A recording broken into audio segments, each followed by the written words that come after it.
everybody, welcome back to our channel.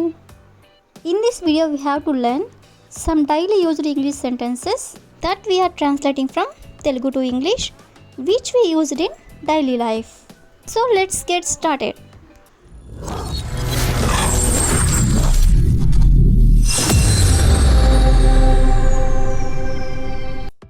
Before going to the topic, if you like this video, please like and share to your friends and family members, and also don't forget to subscribe my channel. Okay, coming to the topic, ఈ రోజు వీడియోలో మనం అస్సలు నచ్చదు అనే వర్డ్ని use చేసుకొని కొన్ని example sentences అనేవి ఒకసారి చూద్దాం. ఫస్ట్ వన్ ఈస్ నాకు ఆమె నవ్వు అస్సలు నచ్చదు. సో దీని ఇంగ్లీష్లో I don't like her smile at all అంటే అస్సలు అని.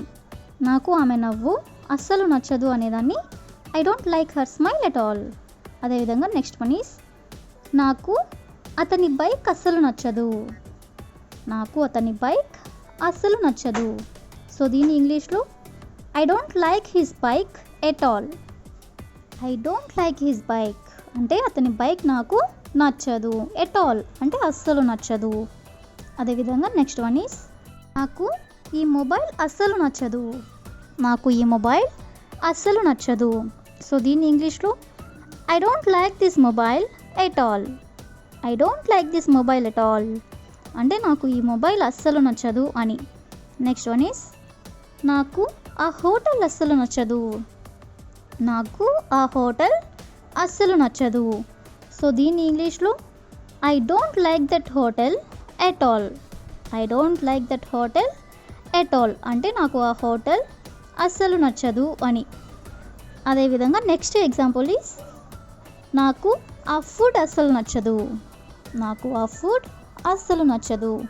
సో దీని ఇంగ్లీష్లో I don't like that food at all. అంటే నాకు ఆ ఫుడ్ అస్సలు నచ్చదు అని. నెక్స్ట్ వన్ ఈస్ నాకు వాళ్ళు అస్సలు నచ్చరు. సో దీని ఇంగ్లీష్లో I don't like them at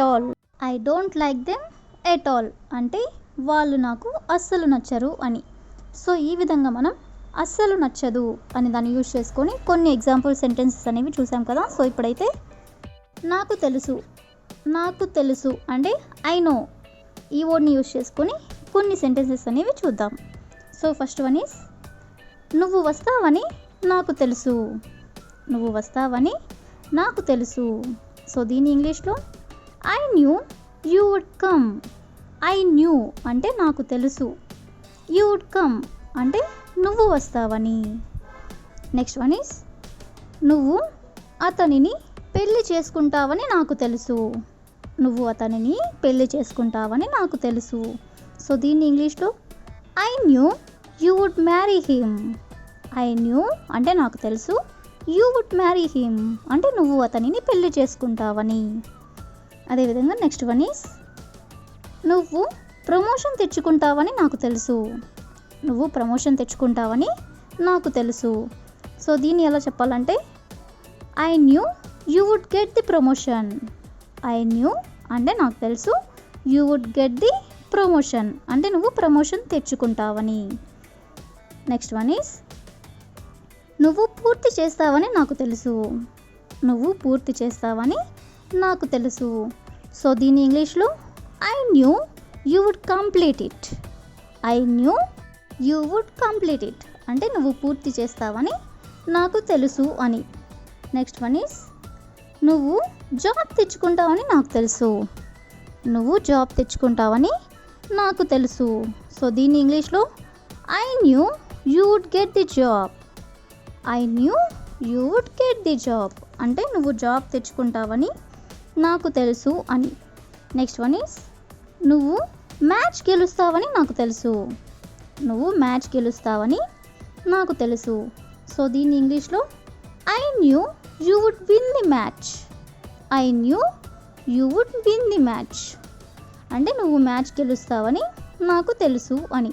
so ఈ విధంగా మనం నాకు తెలుసు అనే వర్డ్ని యూజ్ చేసుకొని కొన్ని ఎగ్జాంపుల్స్ అనేవి చూసాం కదా. సో నెక్స్ట్ వచ్చేసరికి కూడా తెలియదు, కూడా తెలియదు.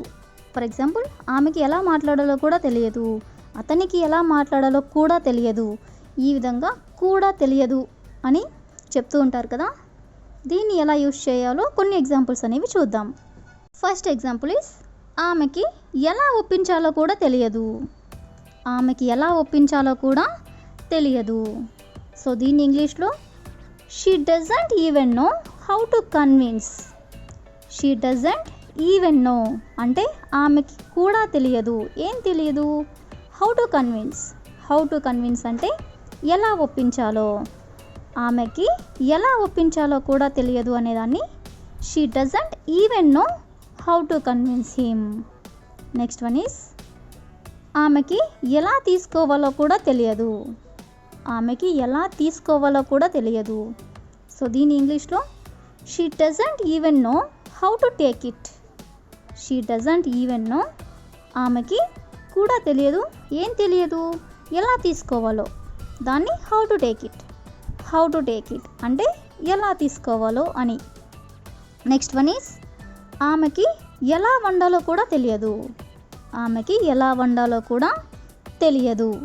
సో దీని ఇంగ్లీష్లో she doesn't even know how to cook. She doesn't even know how to cook అంటే ఆమెకి ఎలా వండాలో కూడా తెలియదు అని.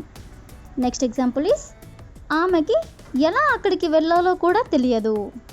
ఆమెకి ఎలా అక్కడికి వెళ్ళాలో కూడా తెలియదు. సో దీని ఇంగ్లీష్లో she doesn't even know how to go there. She doesn't even know how to go there అంటే ఆమెకి ఎలా అక్కడికి వెళ్ళాలో కూడా తెలియదు అని. నెక్స్ట్ ఎగ్జాంపుల్ ఈస్, ఆమెకి ఎలా చేయాలో కూడా తెలియదు. ఆమెకి ఎలా చేయాలో కూడా తెలియదు. సో దీని ఇంగ్లీష్లో she doesn't even know how to do that. She doesn't even no అంటే ఆమెకి అసలు తెలీదు. ఏం తెలీదు?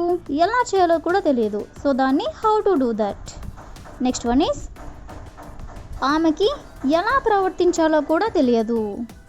ఆమెకి ఎలా ప్రవర్తించాలో కూడా తెలియదు. సో దీని ఇంగ్లీష్లో she doesn't even know how to behave. She doesn't even know how to behave అంటే ఆమెకి ఎలా ప్రవర్తించాలో కూడా తెలియదు. సో ఈ విధంగా మనం కూడా తెలియదు అనే వర్డ్ని యూజ్ చేసుకొని కొన్ని ఎగ్జాంపుల్స్ అనేవి చూసాం కదా. సో ఇప్పుడైతే పడుతుంది అంటే నాకు ఆఫీస్కి వెళ్ళడానికి 2 hours పడుతుంది, లేదా 3 hours పడుతుంది, లేదా 4 hours పడుతుంది, ఈ విధంగా టైం పడుతుంది అని ఇలా చెప్తూ ఉంటారు కదా. సో దీన్ని యూజ్ చేసుకొని కొన్ని ఎగ్జాంపుల్స్ అనేవి చూద్దాం. ఫస్ట్ వన్ ఈస్, మా ఇంటికి రావడానికి అరగంట పడుతుంది. మా ఇంటికి రావడానికి అరగంట పడుతుంది. సో దీన్ని ఎలా చెప్పాలంటే it takes half an hour to come to our home. It takes half an hour to come to our home అంటే మా ఇంటికి రావడానికి అరగంట పడుతుంది అని. నెక్స్ట్ ఎగ్జాంపుల్ ఈస్, ఇవన్నీ రాయడానికి 3 గంటలు పడుతుంది. ఇవన్నీ రాయడానికి 3 గంటలు పడుతుంది. సో దీన్ని ఎలా చెప్పాలంటే it takes 3 hours to right all these. It takes 3 hours అంటే 3 గంటలు పడుతుంది. దేనికి పడుతుంది? To right all these. To right all these అంటే ఇవన్నీ రాయడానికి. నెక్స్ట్ వన్ ఈస్, ఇల్లు శుభ్రం చేయడానికి 4 గంటలు పడుతుంది. ఇల్లు శుభ్రం చేయడానికి 4 గంటలు పడుతుంది. సో దీన్ని ఎలా చెప్పాలంటే it takes 4 hours to clean the house. It takes 4 hours అంటే 4 గంటలు పడుతుంది. ఎందుకు పడుతుంది? ఇల్లు శుభ్రం చేయడానికి. So to clean the house. To clean the house అంటే ఇల్లు శుభ్రం చేయడానికి అని. సో ఈ విధంగా మనం పడుతుంది అనే వర్డ్ని యూజ్ చేసుకొని కొన్ని ఎగ్జాంపుల్స్ అనేవి చూసాం కదా. So that's all for today. I will ask you question for you. ఆఫీస్కి వెళ్ళడానికి 2 గంటలు పడుతుంది. ఆఫీస్కి వెళ్ళడానికి 2 గంటలు పడుతుంది.